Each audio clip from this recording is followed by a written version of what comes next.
이제 함께 주학에 맞춰 묵도하심으로 2월 둘째 주일 예배를 시작합니다.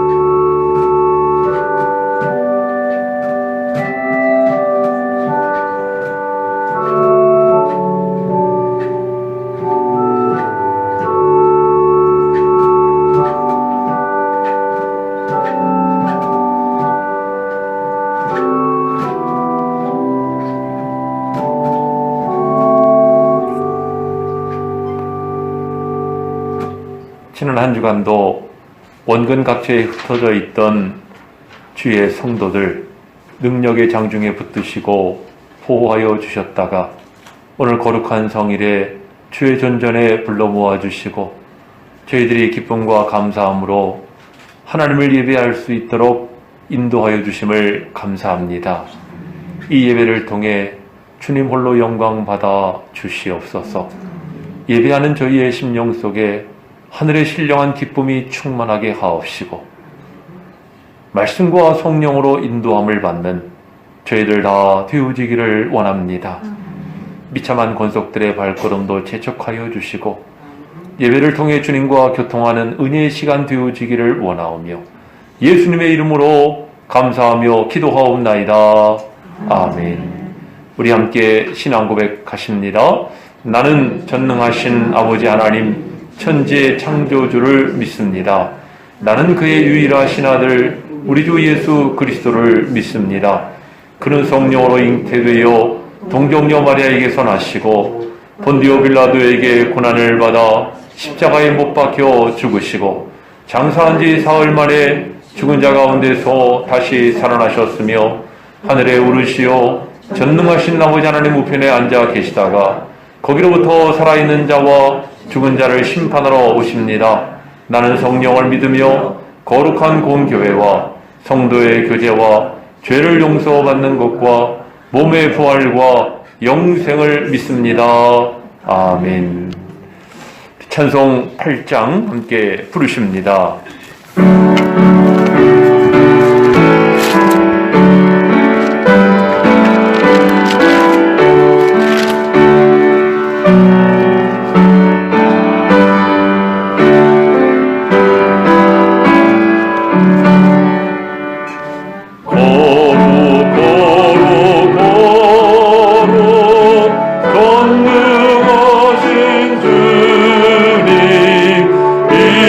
이르러 질문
교동문 14번입니다.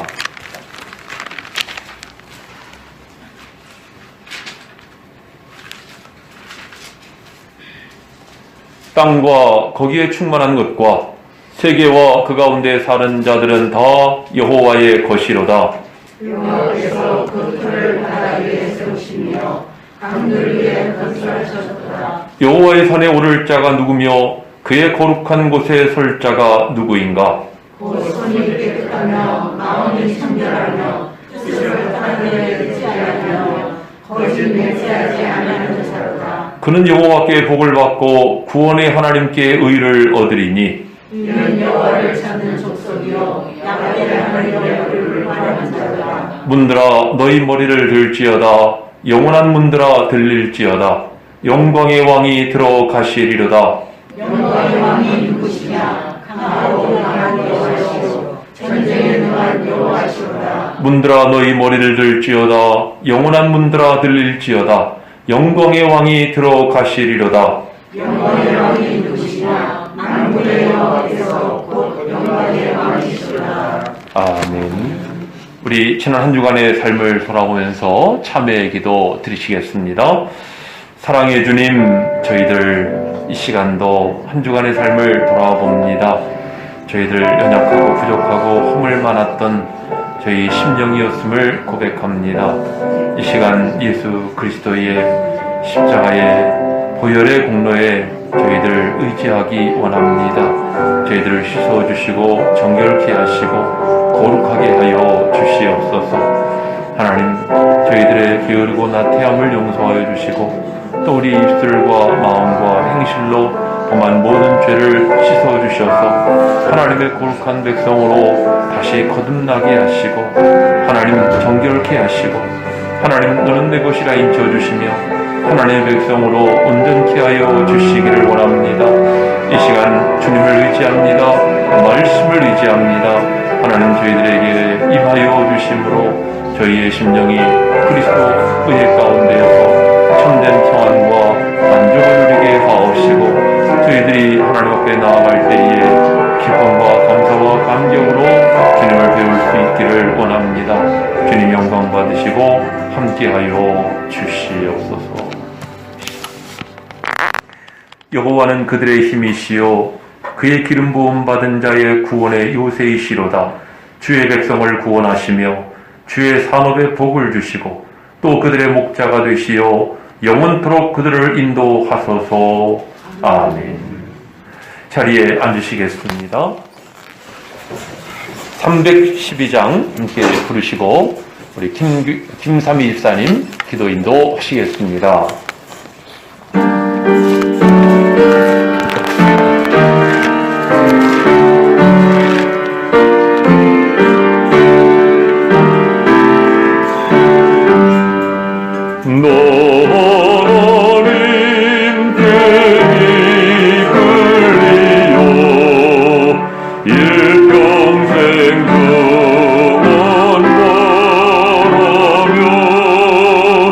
너를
전능하신 하나님 아버지, 오늘 이 시간 주일을 예배드리게 하심을 진심으로 감사합니다.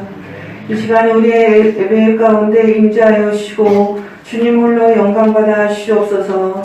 한 주간도 하나님의 돌보심과 은혜로 인도하여 주시고 또한 이 예배드릴 수 있는 여건과 환경을 허락하여 주시니 감사합니다.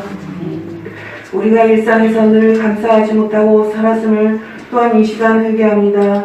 하나님의 자녀답게 살지 못하고 늘 허망한 것에 마음을 두고 살았음을 고백하오니 우리의 연약함을 용서하여 주시옵소서. 또한 우리의 욕심의 눈이 가려워 하나님께서 주신 것에 감사하지 못하고 살았습니다. 아버지 하나님, 우리 주 예수 그리스도의 보혈로 씻어주시고 날마다 거룩하게 인도하여 주시옵소서. 지금도 살아계셔서 역사하시는 하나님 아버지, 이 나라 이 민족을 위해서 기도합니다. 주께서 이 나라를 사랑하셔서 여기까지 지켜주시고 보호하여 주심을 감사합니다. 또한 3월에는 이 나라의 대통령을 뽑는 선거날이 있습니다. 이중자를 위하여 기도하는 저희가 되게 하여 주시고 또한 대한민국을 사랑하시사 하나님을 두려워하는 하나님의 사람이 세워지게 하여 주시옵소서. 또한 수많은 교회를 세우시고 하나님의 자녀로 삼아주심을 감사합니다. 교회를 통하여 이 땅의 모든 어두운 곳을 밝혀주시고 또한 교회 가운데 주님의 구원과 역사하심을 볼 수 있기를 간절히 소망합니다. 이 땅에 우리의 자녀들과 청년들을 기억하여 주시옵소서. 우리 교회와 각 가정 가운데 주의 생명수가 강같이 흐르게 하시고 주의 임재 안에 충만하게 거할 수 있기를 간절히 기도합나이다. 하나님의 뜻이 있어 우리 새로운 교회를 세워주시고 여기까지 인도하신 하나님을 찬양합니다. 하나님이 기뻐하시고 하나님의 뜻대로 쓰임받는 교회 되기를 기도합니다. 하나님의 뜻에 따라 맡겨진 선교와 복음 전도의 사명을 잘 감당하는 교회 될 수 있도록 도와주시옵소서. 무엇보다 우리 모든 성도들이 주의 말씀과 기도로 하나님과 늘 동행하는 삶을 살기를 원합니다. 주께서 함께하여 주시고 성령께서 함께하여 주셔서 힘주시고 능력 주시옵소서. 오늘 말씀을 들고 서신 귀한 담임 목사님 목회 가운데 능력 있게 하여 주시고 말씀을 듣는 저희들에게는 하나님의 음성을 듣게 하여 주시옵소서. 또한 연약한 지체들에게는 하나님의 치유하심과 이루어심 있게 하시고 성령님의 역사하심 가운데 회복이 있는 은혜의 시간이 되게 하여 주시옵소서. 오늘도 주께서 함께 하심을 믿고 감사하며 우리를 죄에서 구원하신 예수님의 이름으로 기도합나이다. 아멘.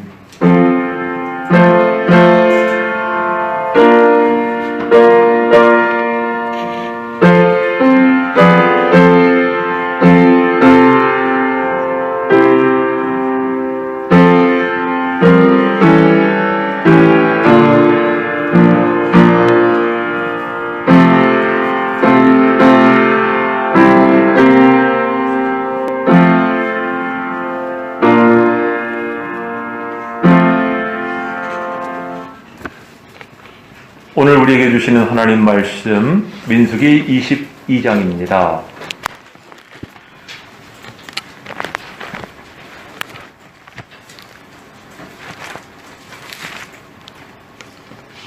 (1절로) (6절까지) 말씀을 한 절씩 교독하시겠습니다.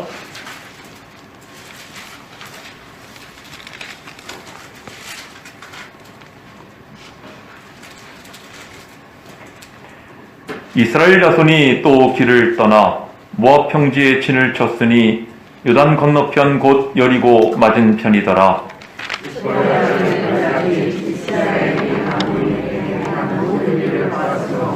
모압이 심히 두려워하였으니 이스라엘 백성이 많음으로 말미암아 모압이 이스라엘 자손 때문에 번민하였더라.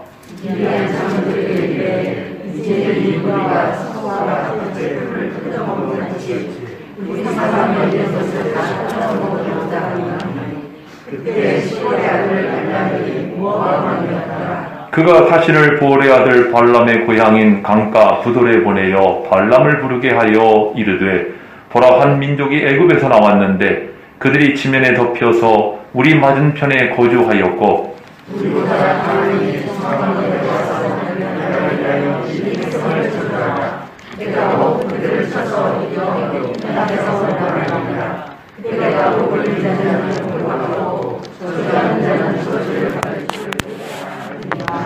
여기까지 봤습니다. 석주전 1월 23일경으로 기억합니다만 그때 교회가 시작되다 하는 제목으로 설교를 한 적이 있었어요. 그때 이제 특히 베드로의 세 가지 측면의 순종을 우리가 살피면서 베드로를 위시해서 주님께서 제자들을 부르셨는데 이미 그때부터 예수님은 교회 운동을 시작하셨다 하는 이야기였죠.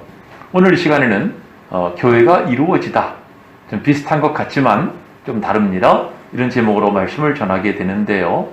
여러분들 이 주님의 제자들이 주님과 3년간 함께 하지 않았습니까? 그러다가 이제 진정한 주님의 제자로서 특히 교회 공동체로서의 본격적인 모습을 나타내기 시작한 것은 바로 사도행전 2장에 나오는 오순절 성령 강림의 때로부터였지요. 그럼 그 이전에 주님과 함께했던 3년이라고 하는 시간은 어떤 의미가 있을까 하는 것인데요. 이것은 바로 주님의 제자로서의 훈련을 받는 기간이었다. 이렇게 볼 수가 있겠습니다. 또 이 과정이 있었기 때문에, 훈련의 과정이 있었기 때문에 본격적으로 주님의 제자로서 교회로서의 모습을 이룰 수가 있었다는 것이지요. 여러분들 이 이스라엘 백성들 이제 애굽을 나오지 않습니까? 그때로부터 광야 교회가 시작되었다. 이렇게 볼 수 있지만은 이스라엘이 본격적인 교회의 모습을 갖춘 것은 바로 오늘 본문의 사건 모압 평지에 이르렀을 때였다. 이렇게 볼 수가 있어요. 특히 그들은 오늘 이 모압 평지에 이르기까지 40년간 광야길을 걸어왔는데 이 광야길을 걸어오면서 주님 하나님 앞에 훈련을 받았다는 것입니다. 훈련을 받으면서 비로소 교회로서의 모습을 갖추게 되었다. 지금 베이징에서 동계올림픽이 개최되고 있는데요. 중국에 대한 감정이 별로 좋지 않아가지고 올림픽을 볼까 말까 하다가 또 가끔 이제 우리 출전한 선수들이 있으니까 이제 보게 돼요. 참 우리 선수들 참 장합니다. 여러 가지 어려운 상황 속에서도 참 그렇게 싸우는 모습을 보면서 참 우리 국민들이 많이 위로를 받는 것 같아요. 어쨌든 여러분들 올림픽에 출전한 선수들 어느 나라를 막론하고 그들은 바로 이 훈련과 실전이라고 하는 두 가지 단계를 통과해야 합니다. 이 훈련은 무엇을 위한 훈련입니까? 실전을 위한 훈련이죠. 그렇죠? 실전이 없는데 무슨 훈련이 필요하겠어요. 그러니까 얼마만큼 훈련을 받았느냐, 어떻게 훈련을 받았냐에 따라서 그 실전에서의 실력이 드러나게 되는 것 아니겠습니까? 메달의 색깔이 결정되는 것입니다. 여러분들 이처럼 이스라엘의 광야 40년 기간이라고 하는 것은 진정한 교회가 이루어지기 위한 훈련의 과정이었다. 이렇게 볼 수가 있는 것입니다. 다시 말하면 40년간 그들이 훈련받은 그 믿음을 가지고 이제 가나안 정복전쟁을 치룰 수 있게 되었다는 것이지요. 여러분들 모압 평지에 이르렀을 때의 이스라엘 백성들의 모습은 어떠했는가 하는 것을 우리는 이 여호수아 1장에서 볼 수가 있는데요. 여호수아가 이제 바톤을 이어받아서 모세의 뒤를 이어서 지도자가 되어서 이제는 가나안 전쟁을 시작해야 되는 시점이죠. 백성들에게 명령을 내렸을 때에 백성들이 어떤 응답을 했는가 하는 것이 16절에 보면은요 이렇게 이야기를 해요. 이 여호수아의 명령을 들은 백성들이 당신이 명령하는 것은 우리가 다 행할 것입니다. 그리고 당신이 보내시는 곳에 우리가 다 갈 것입니다. 또 18절을 보니까 당신의 명령을 거역하거나 당신의 말씀에 순종하지 않는 자는 죽임을 당할 것인즉 오직 강하고 담대하소서 하고 말하는 장면이 나와요. 여러분들 우리는 이 부분을 읽을 때마다 진짜 군인 정신이 느껴집니다. 그죠? 군인으로서 무장된 거예요. 단순히 총칼로 무장된 것이 아니고 정신적으로, 영적으로 무장된 것입니다. 그래서 그들은 이제 가나안 전쟁을 치룰 수 있는 준비를 갖췄다 볼 수가 있는 거죠. 이 모습은 40년 전에 그들이 애굽을 나왔을 때나 시내산 아래에서나 그때의 모습과는 완전히 다른 모습이었던 것입니다. 다시 말하면 오늘 설교 제목으로 말한다면은 비로소 교회가 이루어졌다 이렇게 볼 수가 있는 것입니다. 오늘 본문이 민수기인데요. 민수기가 무슨 말입니까? 이 한자로는 백성민자에다가 수 숫자인데 백성의 수를 계수했다라는 얘기지요. 실제로 이 민수기라는 타이틀, 그 히브리어 타이틀도 같은 의미를 갖고 있어요. 여러분들 백성의 수를 계수했다고 그래가지고 이스라엘 모든 백성들의 수를 다 계수했다는 이야기가 아니고 민수기 1장 초반부에 나옵니다마는 20세 이상으로 싸움에 나갈 수 있는 장정의 숫자를 계수했다는 것입니다. 우리로 말하면 징집을 위한, 군인을 선발하기 위한 수를 계수했다는 것이지요. 이것이 이제 민수기 특징이라고 말할 수가 있는데요. 백성의 수를 계수한 책이다. 민수기의 또 다른 특징은 무엇이냐면은 그들이 40년간 어떠한 광야의 여정을 거쳐갔는가 하는 것을 밝히고 있다는 거예요. 애굽을 나와서 어디에서 진을 치고 그 다음에 또 어디로 갔고 그 40년간의 여정이 쭉 소개가 되어 있는 것이 민수기예요.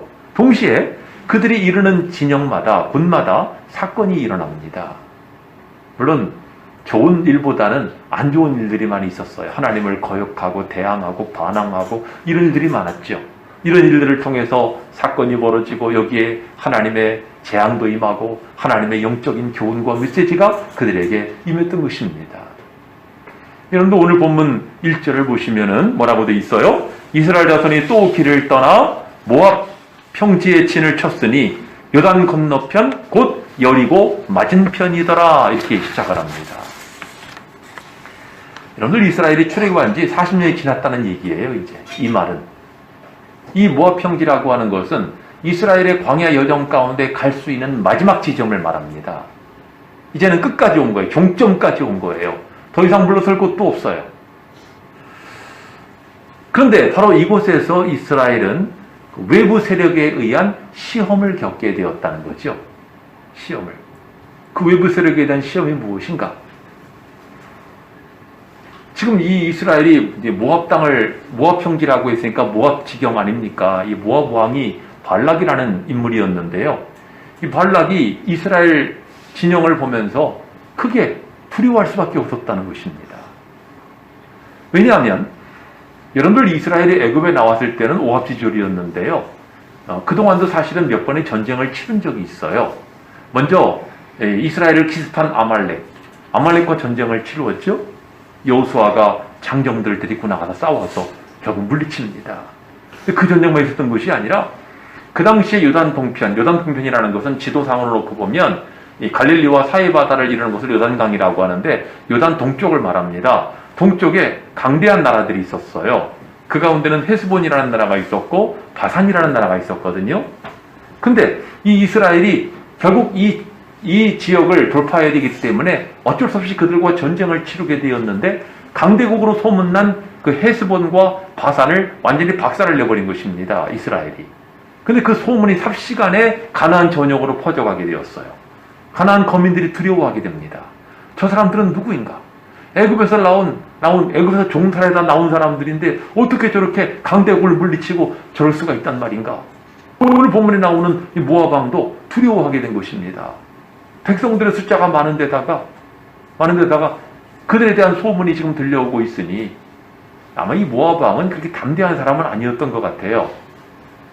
어떻게 해야만 이들을 물리칠 수 있을까? 궁리를 했습니다. 여러분들 옛날에는요, 전쟁을 치르기 전에 먼저 이 점쟁이를 찾아가요. 그래서 신탁이라고 하는데 신탁을 받는 거죠. 이 전쟁에서 우리가 이기겠는가 지겠는가 신의 계시를 받는 것입니다. 우상을 믿는 사람들도 자기네 우상에게 물어보는 거죠. 이 점쟁이가 점을 쳐가지고 그래서 왕이요, 이 싸움은 우리가 반드시 이길 것입니다 하는 신탁을 받게 되면은 전쟁에 나갈 명분도 되고 또 백성들이 거기에 마음을 같이 할 수 있는 기반이 되는 거예요. 만약에 이 전쟁에 우리가 이기기 어렵겠습니다. 그러면은 전쟁할 수 있겠어요? 못하는 거죠. 그러니 이 신탁이 너무나 중요했어요. 이 발락도 이 전쟁에서 백성들 자기들 따르는 군사들의 사기를 충천하게 하고 백성들을 규합하기 위해서는 신탁이 필요했습니다.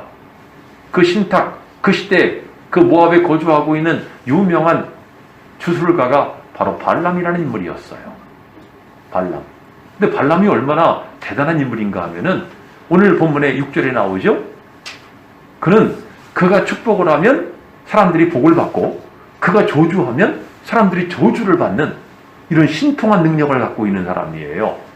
여러분들, 이 발람의 능력은 누구로 말미암은 것일까요? 여호와 하나님으로 말미암은 것일까요? 아닙니다. 악령으로 말미암은 거예요. 여러분들, 악령도요, 무당도 신통합니다. 무당 아시죠? 그래서 여러분들 정치하는 사람들도 무당 찾아가가지고, 우리 윤석열 후보도 그것 때문에 한참 시끄러웠는데, 무당 찾아가가지고 점을 춘다는 거예요. 무당 찾아가지고 이번에 되겠느냐 안 되겠느냐 물어본다는 겁니다. 이게 암암리에 다 그러고 있어요. 우리나라도 그렇고 다른 나라도 그렇고. 여러분들, 이 신통한 주술가, 이 사람을 데려다가 이 이스라엘을 저주하고 싶은 거예요. 저주의 신탁을 받고 싶은 거예요. 그래서 이 발락이 온갖 금은 보화를 다 주겠다고 약속을 하면서 나를 위해서, 우리 모압을 위해서 이스라엘을 저주해달라고 요청을 합니다. 여러분들, 여기서 우리가 여기까지를 보더라도요, 이 발락도 그렇고 이 발람의 모습도 그렇고요, 이들을 사로잡고 있는 것은 악령이지요. 여러분들, 사탄의 사주를 받은 이 발락, 사탄은 바로 이런 일을 해요. 하나님의 택하신 백성을 저주하고자 하고 하나님의 공동체를 무너뜨리고자 하고, 이것이 바로 마귀의 역사인 것입니다. 이 발락, 모압 왕이 하는 짓은 딱 마귀 짓입니다. 그러면서 주술가 발람을 불러다가 저주를 하기를 원했던 것이지요. 여기서 우리는 이 발락과 발람을 좀 우리가 깊이 생각할 필요가 있는데요. 여러분들, 지금 소개한 것처럼 이 사탄이는, 마귀는 성도가 잘 되는 것을 시기합니다. 성도들이 신앙생활을 똑바로 하는 것을 견디지를 못해요. 꼭 건수를 만들어요. 교회를 나가지 못할 건수, 신앙생활을 똑바로 하지 못하게 할 건수를 만드는 것입니다. 여러분들이 영적 분별력이 필요한 것이 바로 우리가 어떤 일을 만났을 때 이것이 과연 어떤 시험인가라는 것을 바로 분별할 수 있어야 한다는 것입니다.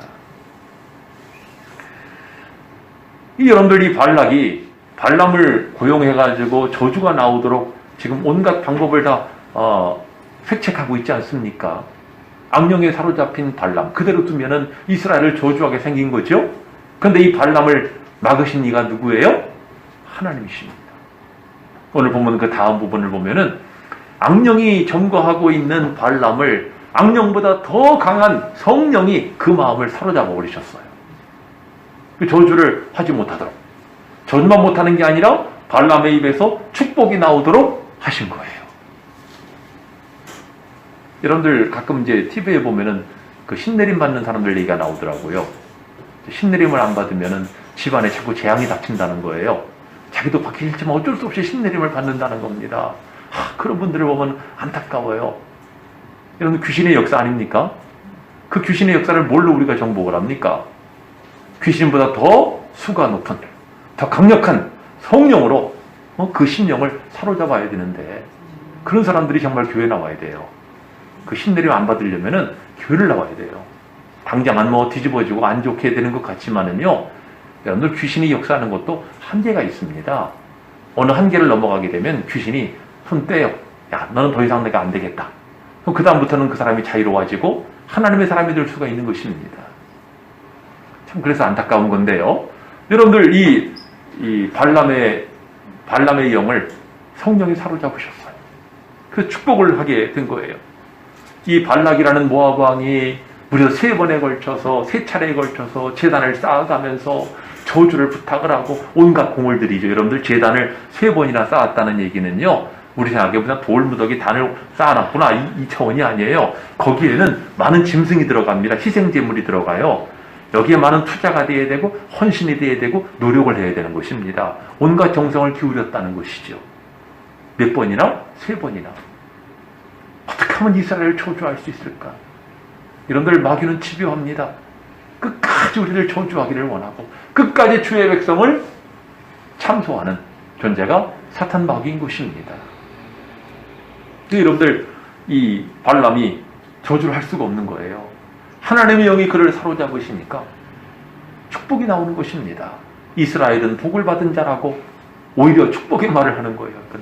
이 발락이 노발대발할 수밖에 없지요. 그러자 두 번째로 또 탄을 쌓아놓고 이번에도 또 신이 다른 말을 할지 몰라 그러면서 그에게 신탁을 요청을 하게 되는데요. 이때 유명한 우리가 외워야 될 암송구절이 여기 나와요. 민수기 23장 19절이죠. 제가 신학대학원 시험 볼 때 암송구절 시험에 나오는 암송구절 가운데 하나가 이거였습니다. 민수기 23장 19절. 이방 선지자가 한 말이지만은 하나님이 누구신가를 밝히고 있어요. 하나님은 사람이 아니시니 거짓말을 하지 못하시고 하나님은 인생이 아니시니 후회가 없으시도다. 어찌 그 말씀하신 바를 행치 않으시며 하신 말씀을 실행치 않으시리야. 여러분들, 이 말씀은 어떤 의미를 갖고 있는 것입니까? 하나님은 한 번 말씀하신 것을 바꾸지 않는다는 것입니다. 후회가 없으시다는 거예요. 그러면서 본문에서 이 말씀은 어떤 의미냐면은 여러분들 첫 번째로 제단을 쌓아가지고 저주를 위한 제단을 쌓았는데 발람의 입에서 축복의 말이 나왔잖아요. 근데 또 무슨 저주를 해달라고 또 제단을 만들고 이쪽에서 또 저주 공을 들이는 거예요. 그때 하나님의 영이 임한 것입니다. 하나님은 사람이 아니시기 때문에 거짓말을 하지 않으신다는 겁니다. 이 제단에서는 이 말하고 저 제단 가서는 저 말하고 그러지 않으신다는 거예요. 후회가 없으시다는 것입니다. 하나님은 한 번 하신 말씀은 바꾸지 않으신다는 거예요. 이거를 지금 누가 얘기하는 것입니까? 이방 선지자 주술가인 발람이 지금 하나님의 성령에 사로잡혀가지고 이 이야기를 하고 있는 거예요. 이렇게 세 번이나 축복의 말을 하게 되죠. 근데 여러분들 마지막 네 번째 책으로 말하면 후기가 나와요. 이 후기가 붙는데요. 이것은 이 모압 왕이 부탁도 안 했는데 하나님의 영이 그를 사로잡으시니 그가 부탁하지도 않은 예언을 합니다. 근데 그 예언의 내용을 보니까 이 발람이 모압이나 이스라엘만이 아니라 주변에 있는 많은 나라들에 대한 하나님의 말씀을 대언하는 거죠. 이걸 보면요, 하나님은요 모압이나 이스라엘만이 아니라 많은 나라들에 대한 관심을 갖고 계시다는 것을 알 수가 있어요. 그러면서 거기에 아주 유명한 말씀이 또 하나가 나옵니다. 바로 민수기 24장 17절인데요. 바로 오랜 후에 있게 될 성탄에 대한 예언입니다. 발람이라는 선지자는요, 예수님이 오시기 1400년 전에 주술가입니다. 주술가예요. 근데 성령이 그를 사로잡으셔가지고 그 이방 선지자의 이방 주술가 입에서 성탄의 예언을 하게 해요. 내가 그를 보아도 가까운 일이 아니며 이때 일이 아니며 내가 그를 바라보아도 가까운 일이 아니로다. 한 별이 야곱에게서 나오며 한 규가 이스라엘에게서 나와서 모압을 이쪽에서 저쪽까지 무찌르며 셋의 자식들을 멸하리로다. 여러분들, 이 이야기가 무슨 이야기입니까? 한 별이 야곱에서 나오게 될 것이다. 메시아가 난다는 것입니다. 그래서 여러분들 성탄절날 별이 뜬 거 아니에요? 동방박사들이 찾아온 그 별이. 이것을 지금 예수님 오시기 1400년 전에 이방 주술가였던 바로 이 발람이 예언하고 있는 것입니다. 여러분들, 그러면 이 주술가였던 발람이 이제 하나님의 성령에 사로잡혀서 예언을 하고 했으니까 이 사람은 이제 하나님의 사람인가요? 그렇진 않아요. 그렇진 않아요. 그냥 한때 하나님이 이 사람을 쓰신 거예요. 이 사람은 악인입니다. 악령에게 사로잡혔던 사람이에요. 이 발람이요, 결국은 자기의 본색을 드러내게 돼요. 그 내용이 바로 다음 장에 나오는 25장에 나오는 사건입니다. 여러분들이 모압 땅에서, 모압 평지에서 이스라엘이 큰 죄를 저지르게 되죠. 모압 사람들이 자기들이 우상을 섬기는 바알볼이라고 하는 우상을 섬기는 의식에 이스라엘 남자들을 초청합니다. 그래서 우상 섬기는 구경을 하게 하고 이 이방인들이 우상을 섬길 때에는 신만 섬기는 게 아니고 음란한 짓들을 해요. 여자하고 관계를 맺고 이런 짓을 합니다. 그것을 그 사람들의 종교적인 의식으로 만드는 거예요. 이렇게 바알 우상을 섬길 때는 이런 짓들이 있었어요. 거기에 그만 구경 나온 이스라엘이 거기에 유혹이 된 거예요. 여러분들 생각해 보세요. 모압의 예쁜 여자들이 이스라엘 남정네들을 유혹하니까 다 넘어가 버린 것입니다. 그래서 바알볼 우상을 섬기는 것뿐만 아니라 그 모압 여자들과 간음을 하게 됐어요. 하나님이 진노하십니다. 그래서 염병이 일어났어요. 이스라엘에. 염병이, 이런 전염병이죠. 그래서 몇 명이 죽었냐면은 이스라엘 남자 24,000명이 죽었어요. 코로나 저리 가라예요. 24,000명이 죽은 거예요. 근데 이 일을 주도한 사람이 누구냐면 발람입니다. 하나님께서 한때 성령으로 그를 사로잡으셨지만 하나님의 성령이 떠나시고 나자 그의 심령을 사로잡고 있었던 악령이 더욱 강하게 그 속에 역사함으로 말미암아 꾀를 내어서 이스라엘을 타락하게 하기 위해 이스라엘 남자들을 초청해다가 그들의 우상 숭배와 그들 가늠하는 짓에 결국 오염을 시키고 타락해 만든 장본인이 발람이었던 것입니다. 여러분들, 이스라엘 남자가 24,000명이 죽었어요. 이 음행 사건이 연루가 돼서. 참 우리가 이 부분을 보면서 하나님께서는 그러면 왜 이스라엘 백성을 보호하지 않으시는가? 우리 그런 생각을 할 수 있지 않겠어요? 아니, 음행에 빠지지 않도록 하나님이 보호해 주셔야 되는 것 아닌가? 여러분들, 이 사건은요, 넓게 보면 하나님의 섭리 가운데 일어난 사건이라는 사실이에요. 물론 이 발람을 통해서 발람을 사주한 자는 마귀죠. 사탄이지만 이 일은 결국 하나님의 뜻을 이루기 위한 방편이었다는 것입니다. 이게 어떤 의미냐면은, 자, 이스라엘 백성들은 40년간 광야길을 걸어왔죠. 하나님께서 이 사탄의 시험을 이용해서 하나님의 뜻을 이루셨다는 것인데요. 이스라엘 백성들이 애굽을 나온 그 1세대, 그들은 일찍이 하나님께서 가나안 땅에 들어가지 못할 것이라고 말씀하셨어요. 여러분들, 이스라엘이 애굽을 나와서 시내산에서 율법을 받고 십계명을 받지 않았습니까? 그 다음에 그들이 그 다음으로 간 곳이 어디냐면 가데스 바네아라는 곳이에요. 다시 말하면 가나안 땅 남부 쪽인데요. 남부에서 12명의 정탐꾼을 보냈죠. 40일간 탐지하게 해요. 과연 젖과 꿀이 흐르는 땅이에요. 포도송이 하나를 두 장정이 메고 올 정도니까 얼마나 비옥한 땅인지 알 수 있죠? 그런데 40일간 정탐하고 온 정탐꾼들 12명의 정탐꾼 가운데 10명이 뭐라고 보고했냐면은 그 땅은 악한 땅이다. 거민을 삼키는 땅이다. 거기에는 장대한 안악자손이 있다는 거예요. 우리 못 들어간다는 겁니다. 우리는 메뚜기 같다는 거예요. 이 보고를 들은 이스라엘 모든 회중이 온 밤새도록 통곡하면서 원망하고 모세와 아론을 돌로 쳐 죽이자 그럽니다. 왜 우리를 애굽에서 이끌어내어가지고 여기서 죽게 만드느냐? 이게 뭐냐? 하고 모세와 아론을 쳐 죽이자는 거죠. 하나님이 진노하셨어요. 영광중에 나타나셨습니다. 내가 이 백성을 다 멸하겠다고 하십니다. 모세가 또 만류했죠. 그때 하나님이 진정하시고 말씀하시기를 너희 애굽을 나온 1세대 전부가 가나안 땅에서 이 광야에서 죽게 될 것이다. 너희가 그 땅을 내가 기업으로 주겠다고 한 땅을 악평하였기 때문에 너희는 다 죽게 될 거다. 하지만 너희가 사로잡히리라 하던 너희의 유아들은 그 땅에 들어가게 될 것이다. 너희 12정탐꾼들이 40일간 그 땅을 탐지했는데 하루를 1년으로 환산해서 너희는 40년간 너희 죄를 지고 이 광야를 떠돌게 될 것이다. 하나님이 이렇게 말씀하신 거예요. 그럼 하나님의 이 말씀에 의하면은 애굽을 나온 1세대는 다 죽어야 됩니다. 단 2사람 정탐꾼 가운데 하나님 편에 서서 보고를 했던 여호수아와 갈렙 2사람을 빼놓고는 다 죽어야 하는 것입니다. 근데 지금 모압 평지에 이르렀잖아요. 40년 만에. 근데 아직 1세대 가운데 남은 자들이 있었다는 것입니다. 그 남은 자들이 바로 이 모압의 간음 사건에 의해서 다 죽습니다. 이렇게 됨으로 말미암아 애굽을 나온 1세대는 전부가 다 소멸하게 되고 제2세대 사람들만 남게 되었다는 것이죠.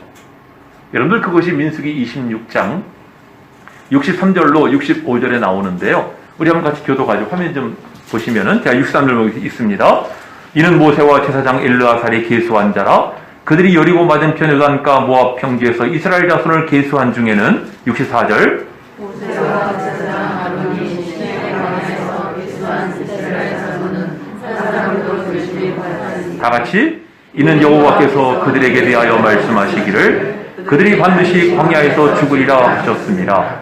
이러므로 여분네의 아들 갈렙과 눈의 아들 여호수아 외에는 한 사람도 남지 아니하였다. 여러분들, 이스라엘은 2번에 걸쳐서 인구조사가 있었어요. 애굽을 나온 지 얼마 안 되는 시점에 시내산 아래 시내 광야에서 인구조사를 했는데, 아까 제 인구조사 어떻게 한다고 그랬어요? 20세 이상 싸움에 나갈 수 있는 장정이라고 그랬죠. 그때 계수한 숫자가 총 60만 3,550명이었어요. 그런데 40년이 지난 이 시점에 다시 인구조사를 하게 되는데 민수기 26장 1절을 보시면 연병 후에, 즉 모압에서의 간음 사건으로 말미암아 연병이 일어난 후에 여호와 하나님이 모세에게 다시 인구를 계수하라고 말씀하십니다. 그렇게 해서 계수된 숫자가 60만 1730명이었어요. 이걸 모르는 사람은 처음에 60만 3,550명이었는데 몇천 명 줄었네 라고 할지 모르겠지만 그렇지 않아요. 처음에 계수됐던 60만 3,550명은 다 죽었습니다. 그럼 60만 1,730명은 누구인가? 애굽을 나올 때 20세 미만의 아이들, 그리고 광야에서 새로 태어난 그런 젊은 세대를 말하는 것입니다. 그들의 숫자가 60만 1,730명이었던 거예요. 여러분들이 지금 교독을 하셨지만은 모세와 제사장 아론이 시내 광야에서 계수한 이스라엘 자손은 한 사람도 들지 못했다고 말씀합니다. 하나님의 말씀대로 이루어진 거예요. 여러분들, 처음에 소개한 것처럼 모압 형제는 드디어 여리고를 마주한 곳입니다. 이제 가나안과의 전쟁을 치러야 되고 이제는 가나안 땅을 점령을 해야 되는 막바지에 와 있는 거예요. 그런데 아직 이스라엘 회중 가운데는 1세대에 남은 사람들이 있었다는 것입니다. 하나님은 그들이 가나안 땅을 유업으로 받는 것을 허락지 않으십니다. 왜? 하나님은 일찌감치 말씀하셨으니까. 그래서 여러분들, 참 이 모든 일을 보면은 참 모든 것을 합하여 선을 이루시는 하나님께서 모압 땅의 음행 사건을 일으키신 건 아니에요. 하나님은 그러시는 분은 아니죠. 이스라엘을 공동체를 무너뜨리기 위한 사탄의 시험으로 말미암아 음행 사건이 벌어진 것이지만 이조차도 하나님께서는 하나님의 뜻을 이루기 위한 방편으로 사용하셨다는 것입니다. 그리하여 결국은 하나님이 원치 않는 이스라엘 백성들을 다 제거하십니다. 그리고 하나님께서 말씀하신 대로 그 당시의 유아들, 그리고 광야에서 새로 태어난 아이들이 장성하여서 그들이 이제 그 땅을 싸우는 젊은 용사들이 된 것이고 그 땅을 차지하게 되었다는 것입니다. 여러분들, 지금까지 여러분들에게 소개한 내용을 살펴보면 우리가 믿는 하나님은 어떤 하나님이십니까? 이방 민족이 악한 사탄 마귀가 하나님 백성을 저주하는 그것을 허락지 않으시고 보호하시고 지켜주시는 하나님이에요. 동시에 하나님께서는 하나님의 말씀대로 이루시는 분인 것을 볼 수가 있어요. 아까 소개한 발락과 발람, 모압 왕과 점술가, 주술가, 그들은 사탄의 사조를 받아서 이스라엘 공동체를 무너뜨리고자 했죠. 저주하려는 것이 안 통하니까 음행 사건을 통해서 결국 이스라엘을 붕괴시키고자 했지만은, 그러나 하나님께서는 이조차도 하나님의 뜻을 이루기 위한 방법으로 사용하신 것입니다. 결국 하나님의 관점으로 보면은요, 이 모든 일은 하나님의 거룩하심을 나타내기 위한 방법이 되었다는 것입니다. 과정이 되었다는 거예요. 특히 이런 과정들을 통해서 진정한 하나님의 교회를 이루어 가신 것입니다. 처음에 소개한 것처럼 처음 애굽을 나왔을 때 광야 교회는 세워졌지만, 그러나 이 모압 형제에 와서 이 사건들을 통해 결국 하나님의 백성들, 진정한 주님의 교회를 이루셨다라고 하는 것을 우리가 주목할 필요가 있는 것이지요. 교회가 무엇입니까? 세상에서 부름받은 성도들의 공동체입니다. 하지만 여러분들, 하나님께서는 교회가 거룩하기를 원하세요. 순종하는 자들이 모이기를 원하십니다. 그래서 추수날에 알곡과 쭉정이를 갈라내듯이 하나님은 교회 안에도 알곡과 쭉정이를 가르시는 것입니다. 교회도 마찬가지예요. 지상에 많은 교회가 있죠. 여러분들, 요즘 시대에 얼마나 교회가 많습니까? 하지만 하나님의 눈으로 볼 때에는 하나님이 택하신 교회가 있고 그렇지 않은 교회도 있다는 것입니다. 두려워요. 우리 교회가 정말 하나님이 택하시고 하나님이 기뻐하시는 교회가 되어야 되는데 그렇지 못할까 봐 겁나는 거예요. 우리에겐 이런 두려움이 있어야 돼요. 하나님 앞에서는 예외가 없습니다. 교회 간판 걸었다고 다 교회입니까? 하나님 보시기에는 진짜 교회가 있고 아닌 교회도 있는 것입니다. 아닌 교회는 결국 제거되는 것입니다. 예수님은 그러셨잖아요. 모래 위에 집을 지은 자와 반석 위에 집을 짓는 자가 있다. 겉보기는 똑같아요. 똑같이 집이에요. 하지만 비바람이 치고 창수가 나니까 한쪽은 무너지는 것 아닙니까? 우리 신앙도 마찬가지입니다. IMF나 이번 코로나로 인해서 여러분들, 많은 사람들이 고통을 겪고 있는데요. IMF 당시도 거품 가게, 거품 기업은 다 무너졌죠. 오늘날도 마찬가지입니다. 내실이 없는 그런 사업이나 그런 사람들은 다 결국은 무너졌어요. 이번에 또 이야기를 들었는데요. 여러분들 전에 한번 소개해드렸죠. 이 코로나가 2년이 넘도록 계속되고 있잖아요. 이 코로나 기간에 문 닫은 교회가 10,000교회가 넘는데 그래요. 10,000교회면요. 우리 교단 하나가 없어진 거하고 똑같아요. 여러분들 우리 통합측 총회, 통합측 교단 교회가 모두 7,000몇백 개입니다. 우리 통합측 교단보다 더 많은 교회가 사라졌어요. 코로나로 인해서. 여러분들 안타까운 일이죠. 하지만 여러분들 정말 하나님 앞에서 우리가 바르게 서지 못하면은 결국 언젠간 다 무너진다는 거예요. 적그리스도가 나타나기 전에도 이런저런 일들로 다 무너져 간다는 것입니다. 교회가 있는 게 중요한 것이 아니고 교회가 시작되는 것이 중요한 것이 아니라 교회가 바로 이루어져야 되는 것입니다. 하나님께서는 이런 교회를 찾으시고 하나님이 택하신 교회는요, 이런 과정을 밟아가게 하세요. 이런 과정을. 하나님이 이스라엘을 포기하지 않으시고 1세대를 다 죽이면서까지 결국은 하나님의 백성들을 교회로 만들어 가십니다. 여러분들 어떤 사람은 그래요. 교회가 군대냐? 그럴 사람이 있을지 몰라요. 하지만 여러분들 인정하고 싶지 않아도 성경을 보면 교회는 전투하는 기관이라고 말씀하고 있어요. 사도 바울은 뭐라고 말합니까? 내가 그리스도의 좋은 군사로 나와 함께 고난을 받을 것이다. 또 에베소서 6장을 보니까 하나님의 전신갑주를 취하라고 그러지 않아요? 전신갑주는 군인들이 입는 갑옷입니다. 우리 성도들의 정체성은 교회라고 하는 것이죠. 그리고 군사라고 하는 것이죠. 여러분들 세상의 군대는 총이나 검이나 뭐 이런 걸 가지고 싸우지만은 우리 예수 믿는 하나님의 군대는 거룩함의 훈련, 말씀과 기도의 훈련을 통해서 우리 자신을 무장해야 하는 것입니다. 여러분들 이스라엘 백성들이 40년간 훈련받았다고 그랬죠? 그들이 이제 가나안 정복 전쟁을 치르는데요. 얼마 걸렸는 줄 아세요? 7년 걸렸어요. 가나안 정복 전쟁을 치르는데 총 7년이 걸렸습니다. 7년 동안에 나중에 여호수아서의 끝부분에 나옵니다만은 무려 31개의 왕을 굴복시킵니다. 다시 말하면 가나안 전역에 있는 31개의 나라와 싸웠다는 이야기입니다. 그들을 다 제압합니다. 다 연전연승을 거두어요. 여러분들 그들이 군사력이 출중했습니까? 그들이 무슨 뛰어난 전략 무기를 갖고 있었습니까? 아니에요. 이스라엘이 어떻게 연전연승을 거듭할 수 있었을까요? 오직 하나님의 명령에 순종했기 때문이었습니다. 전쟁은 하나님이 하신 거예요. 이스라엘은 거기에 순종했기 때문에 결국 그들은 큰 승리를 거두게 되고 그들을 제압하고 하나님이 기업으로 주신 가나안 땅을 이스라엘 12지파가 기업으로 차지한 것 아니겠습니까? 오늘 우리도 마찬가지입니다. 우리가 세상에서 영적 전쟁을 치러야 되는 사람들이에요. 우리가 뭘로 싸우겠어요? 하나님 말씀과 기도로 무장하시기 바랍니다. 거룩함으로 무장하시기 바랍니다. 여러분들 어떻게 보면요, 가나안 모압 평지에서 여리고 전쟁을 치를 때까지 이스라엘의 모습은요, 한마디로 말하면 거룩함을 위한 준비 과정이었다고 해도 과언이 아니에요. 거룩함을 이루기 위한. 왜? 그들이 거룩해져야 하나님이 그들을 위해 싸우실 수 있기 때문이에요.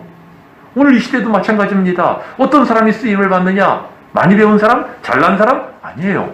거룩한 사람을 쓰십니다. 교회 가운데도 하나님이 어떤 교회를 쓰시는가? 거룩한 교회를 쓰시는 것입니다. 여러분들 거룩하셔야 됩니다. 거룩하다는 것은 세상과 구별된 여러분들의 모습이 되어야 되는 것입니다. 아무쪼록 여러분들, 우리 새로운 교회, 오늘 이 혼탁한 시대에 하나님의 영적 군대로 거듭나야 할 줄로 믿습니다. 그리스도의 군사가 되어서 하나님이 함께 하시는 주의 사역자들이 되기를 바라고, 금년도 우리 교회 표어와 같이 우리의 장막터가 넓어지고 우리의 말뚝이 견고해지는 귀한 은혜가 있기를 주의 이름으로 축원합니다. 우리 찬송 부르시겠습니다. 우리 새로운 찬가 157번 부르시고 결단의 기도 드리시겠습니다.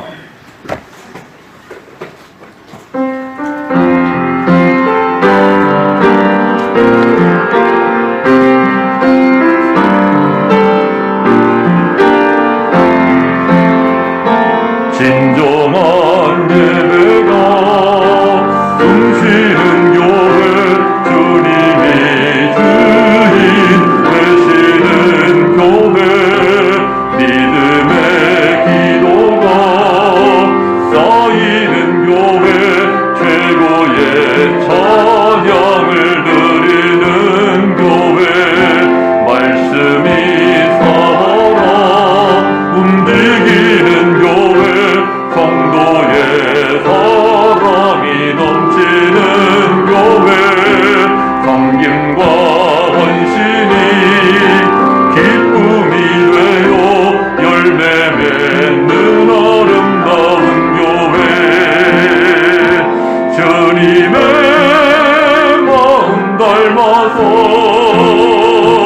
이웃을 사랑하는 교회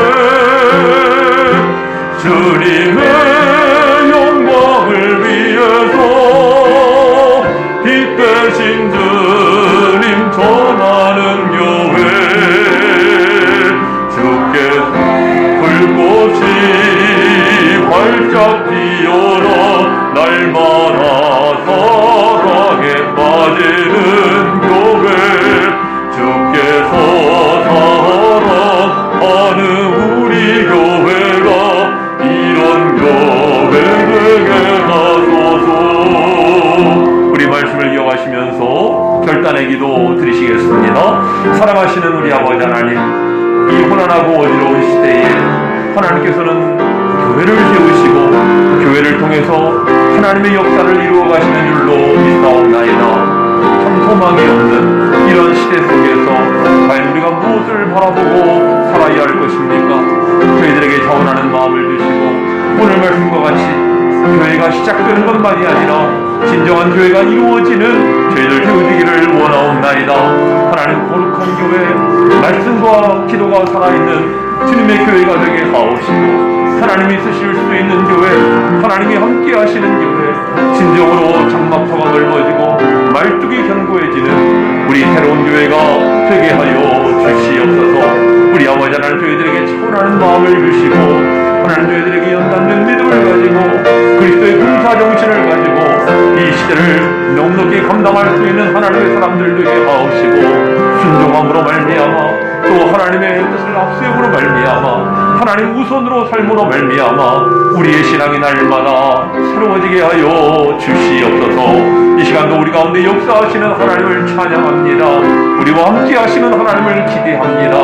우리를 통해서 새 일을 행하시고 큰 일을 이루실 하나님을 소망하오니 주여 우리 가운데 찾아와 주시고 말씀하시고 성령으로 충만케 하여 주시옵소서.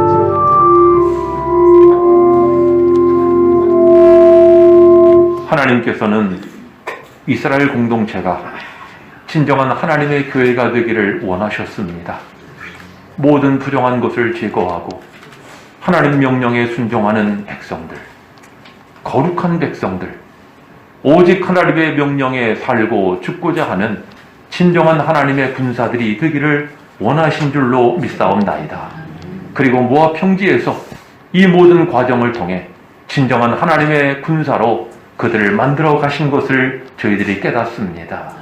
오늘 이 시대를 살고 있는 저희들 그리고 우리 새로운 교회가 이스라엘 공동체와 같이 순결한 하나님의 백성들 되게 하옵시고 하나님의 말씀으로 무장한 그리고 하나님 말씀에 순종하는 믿음의 공동체 되게 하여 주시옵소서.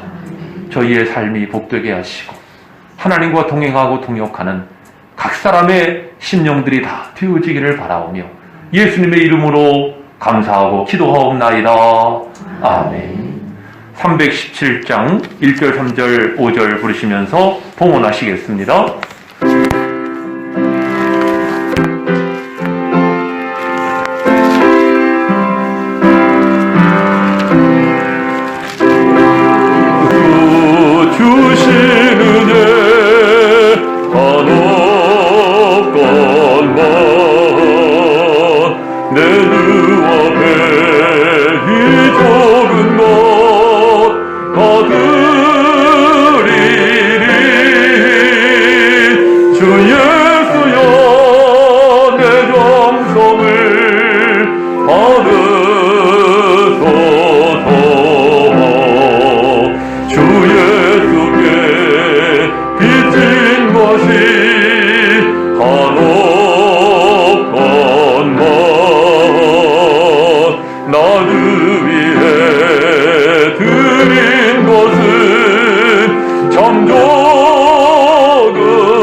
이내 몸을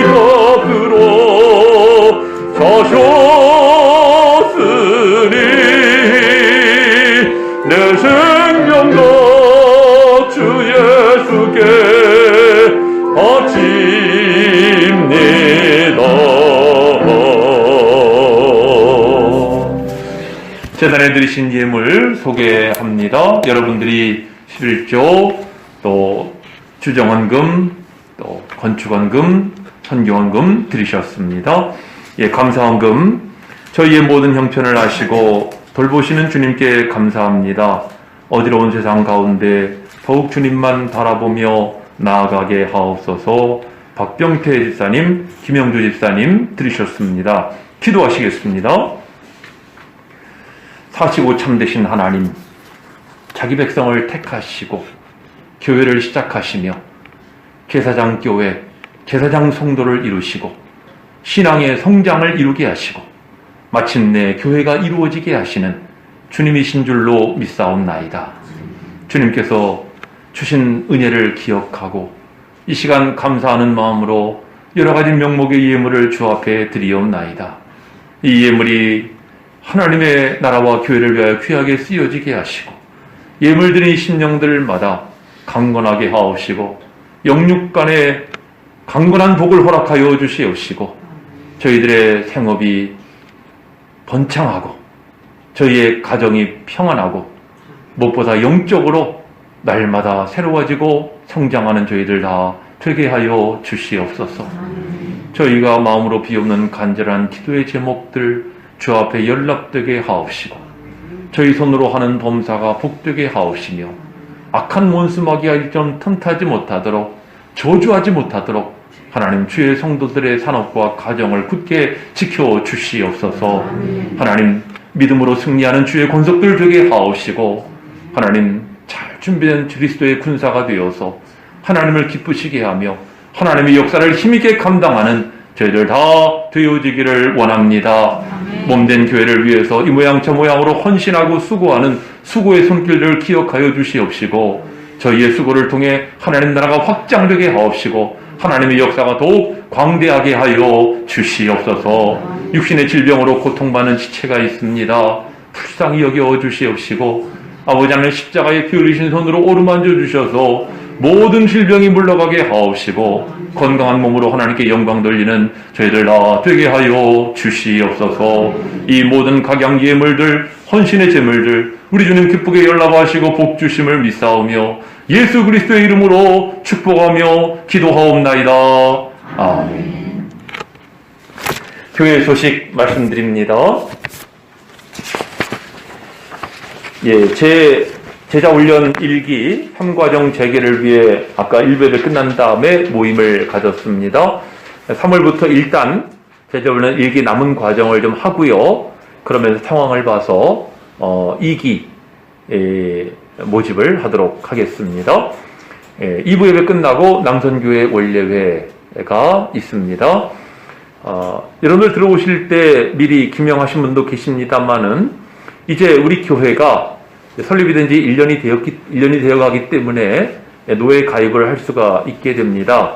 그래서 이번에 용천노예 가입을 하려고 신청을 하려고 하는데 신청 서류 가운데는 재직연명부라는 것이 있어요. 그러니까 재직이신 분들, 직분을 가지신 분들은 이제 이름과 직분과 그 다음에 서명을 해 주시면 이제 그 서류와 함께 제출을 하도록 하겠습니다. 중보기도 제목, 그러니까 한 분도 빠짐없이 재직 연명을 다 해주셔야 됩니다. 예, 중보기도 제목 주보를 참조해 주시기를 바랍니다. 우리 다 일어나셔서 53장 부르시고 축도로 마치겠습니다.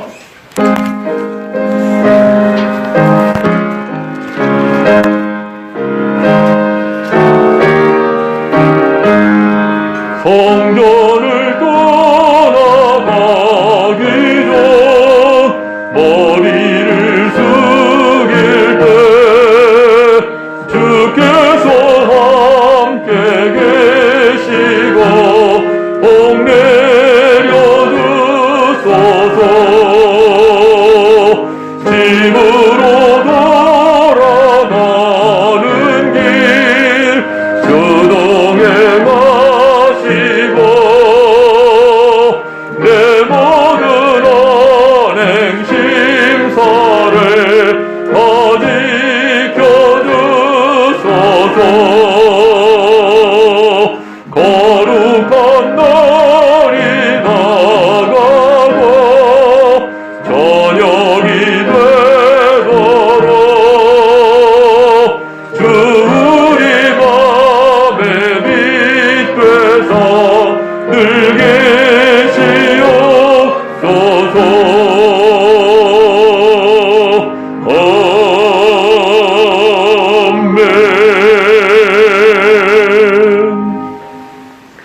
오늘고 성전을 떠나기 전에 하나님의 성령이시여 각 사람 위에 임하여 주시옵소서.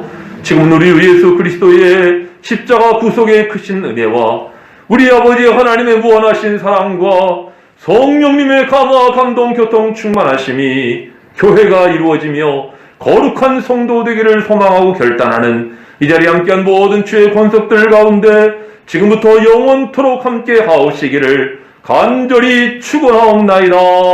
아멘.